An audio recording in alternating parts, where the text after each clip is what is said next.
Lo que ocurre es que el sistema interamericano, como todos los sistemas de protección de derechos humanos, implican un juzgamiento del Estado en los casos en los que el Estado eventualmente ha cometido un error o intencionalmente ha violado derechos humanos.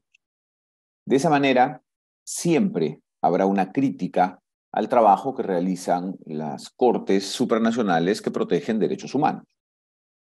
Ahora bien, en el caso concreto del sistema interamericano, hay críticas sobre todo vinculadas a los criterios de interpretación que utiliza, a la forma como vía interpretación evolutiva crea derechos y exige derechos que no están en la Convención Americana. Y hay un sector de la política que considera además que la Corte está ideologizada, es decir, que tiene una tendencia ideológica que le está impidiendo resolver controversias aplicando de manera absolutamente neutral el derecho. Entonces yo creo que estas ideas concentran las críticas que se le hacen al sistema interamericano y creo que son las críticas que motivan que a lo largo de los años diversas agrupaciones políticas hayan planteado la posibilidad de que el Perú se retire de la competencia contenciosa de la Corte Interamericana.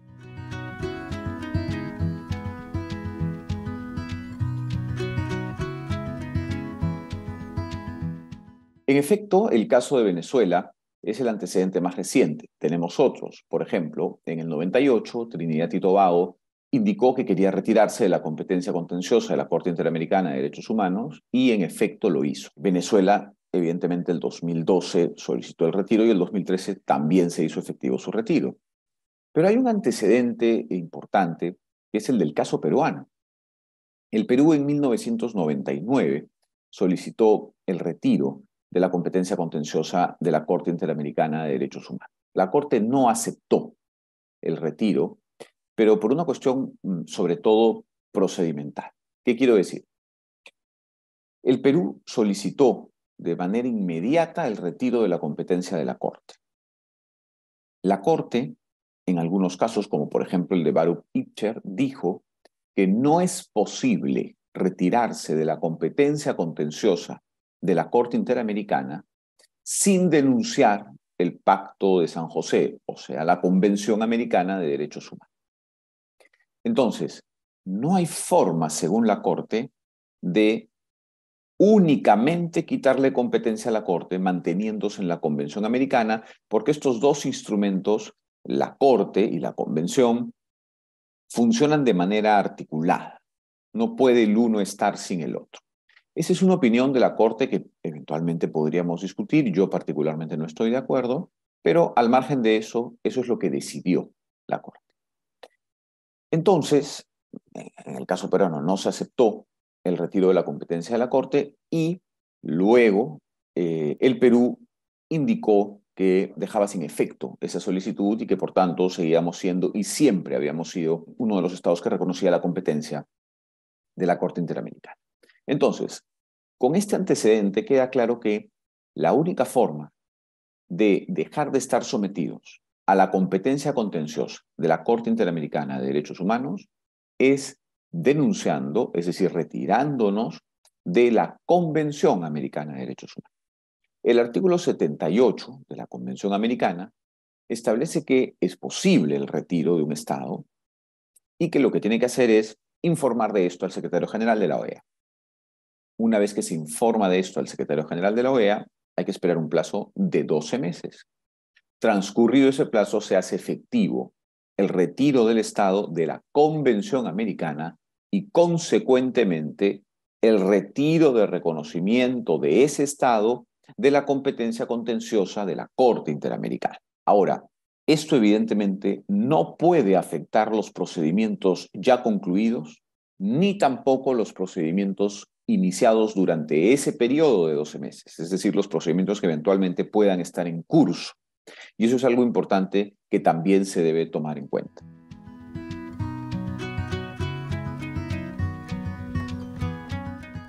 En efecto, para poder iniciar el procedimiento establecido en el artículo 78 de la Convención Americana y finalmente retirarse de la Convención, el Estado tiene que presentar esa solicitud de retiro o denuncia. Y nuestra Constitución, el artículo 57, establece que la denuncia de un tratado requerirá también aprobación del Congreso si es que el tratado fue aprobado por el Congreso o en su momento requirió la aprobación del Congreso. Como estamos frente a un tratado de derechos humanos y el artículo 56 establece que los tratados de derechos humanos requieren de la aprobación del Congreso, el retiro, la solicitud de retiro, la denuncia de la Convención Americana para ser presentada al secretario general de la OEA requerirá también de la aprobación previa del Congreso. Entonces, no solo tenemos que cumplir con el trámite internacional, sino que además tendríamos que cumplir con el trámite interno del Estado.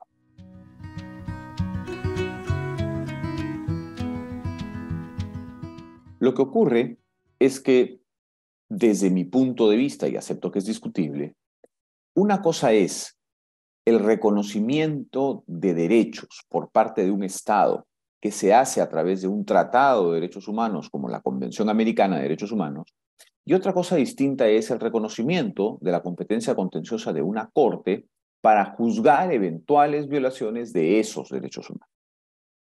Yo particularmente creo que si por acto unilateral el Estado acepta la competencia contenciosa de la Corte, por acto unilateral podría quitar el reconocimiento de esa competencia contenciosa sin que eso afecte el reconocimiento que ha hecho de derechos humanos a través de la Convención Americana de Derechos Humanos, considerando además el principio de progresividad en el reconocimiento de derechos humanos. Es decir, los derechos ya reconocidos por el Estado peruano no pueden luego desconocerse, de modo tal que el retiro de la Convención Americana de Derechos Humanos no implicará que el Estado peruano ya no reconoce los derechos plasmados en esa convención. Ahora bien, esta idea tiene una salvedad. El retiro de la competencia contenciosa no puede nunca ser inmediato. Es decir, yo sí creo que se puede separar a la convención de la Corte, retirar el reconocimiento de competencia contenciosa de la Corte, mantenerse como Estado parte de la convención, pero nunca de manera inmediata. Si el Estado informa su deseo de retirarle la competencia contenciosa a la Corte, esto no puede afectar ningún procedimiento concluido, ni tampoco los procedimientos ya iniciados en el sistema interamericano, lo que implica el trabajo de la Comisión. Es decir, si un caso ya está en la Corte, se tendrá que seguir viendo en la Corte. Si una petición ya fue presentada a la Comisión, ya se inició el trabajo del sistema de protección de derechos humanos y, por tanto, por más que se le quite el reconocimiento de competencia contenciosa a la Corte, ese procedimiento cuya petición ya se presentó debiera, desde mi punto de vista, llegar al fin que considere el sistema que debe tener. Entonces, yo sí creo que se puede retirar el reconocimiento de competencia contenciosa de la Corte sin afectar a la Convención Americana, pero, claro está, con esta salvedad de que nunca eso va a ser operativo de manera inmediata, sino que se debe necesariamente respetar, uno, las decisiones ya tomadas y dos, el trámite de los procedimientos en curso ante la Corte y ante la Comisión, porque los dos órganos forman un único sistema.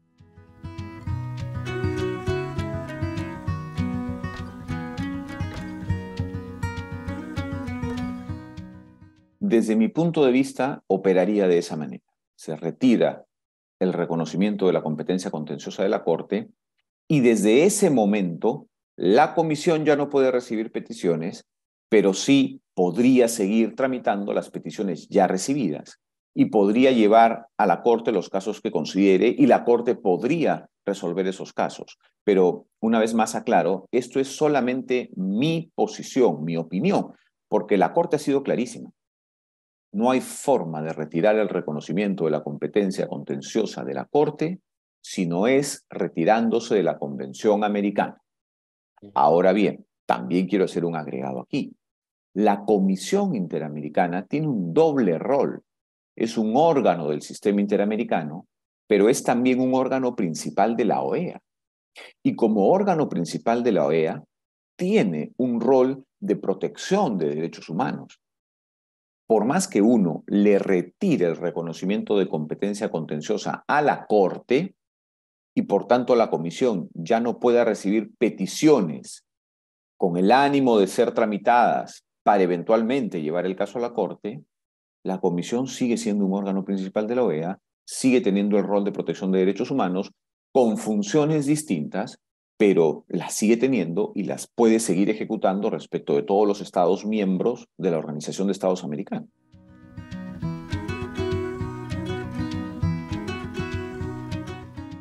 Evidentemente, ese es un tema que podríamos discutir una vez más.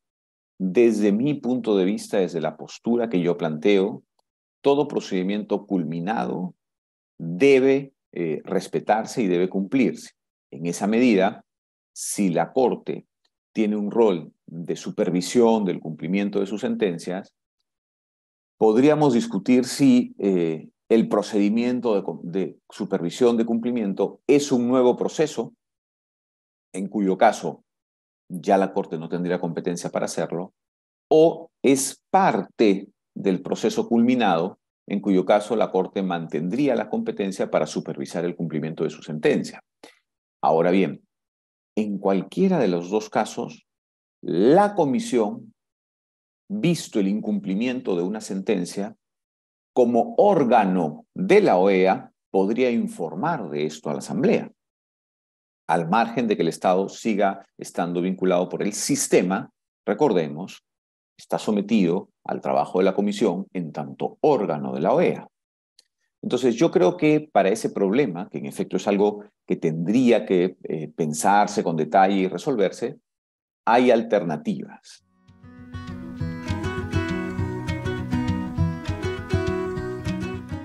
Bueno, yo suelo hacer una división de este tema en dos aspectos. Por un lado, los aspectos sociales y políticos, y por otro lado, los aspectos económicos. ¿Por qué? Porque desde mi punto de vista, el retiro de un Estado, el reconocimiento de la competencia contenciosa de la Corte Interamericana, va a tener de manera inmediata una consecuencia social y política. En cualquier país, en el Perú, más. Porque esto va a generar, sin duda, una polarización política, y en un país en el que la política ya está polarizada, esto se puede exacerbar, y de todas maneras va a generar protestas sociales. Va a haber gente que va a salir a las calles, protestarán, harán huelgas, exigirán mantenerse en el sistema, porque este es un tema, sin duda, que genera debate. Por otro lado, el segundo aspecto, el económico, me gusta separarlo porque yo lo planteo como un riesgo que no necesariamente se va a materializar. Económicamente hablando, podría ocurrir que el riesgo país aumente y, consecuentemente, las inversiones en el país caigan. Por una razón lógica, normalmente el inversionista preferirá invertir en un país en el que su derecho a la propiedad, entre otros, no solo está garantizada por ese Estado, sino que ante errores o malas intenciones de ese Estado, exista un sistema supranacional de protección de esos derechos. Antes que invertir en un país en el que o el país te protege o pierdes tus derechos o son afectados tus derechos y no hay nada que hacer. Entonces, existe esa posibilidad, pero lo planteo como una posibilidad porque también es cierto que hay muchos inversionistas cuyo accionar no necesariamente es de muy buena fe, que buscan más bien estos estados en los que no hay sistemas supranacionales de protección de derechos, porque consideran que hay más corrupción y es más fácil llegar al poder y conseguir sus objetivos económicos. Entonces, puede pasar de todo, y de hecho hay países que no están en el sistema y no tienen ningún problema económico. Pero claro, son países que no tienen la situación sociopolítica y económica del Perú, que es algo que también hay que tomar en cuenta. Entonces, yo creo que hay un riesgo inmediato político y social, y hay un riesgo potencial en el ámbito económico. Al margen de que, claro está, siempre, desde mi punto de vista, es ideal contar con un sistema de protección de derechos supranacional que pueda solucionar problemas de violación de derechos en el Estado por error, por mala intención o por lo que fuere. Es decir, si a mí me dan a elegir vivir en un país en el que, además de la protección del sistema jurídico de ese país, tengo la protección de un sistema supranacional, prefiero ese país frente a uno en el que no tengo esa protección supranacional, sin duda. Pero tendríamos que volver a lo que decíamos al inicio, ¿no? Este es un sistema que, como todos, tiene críticas.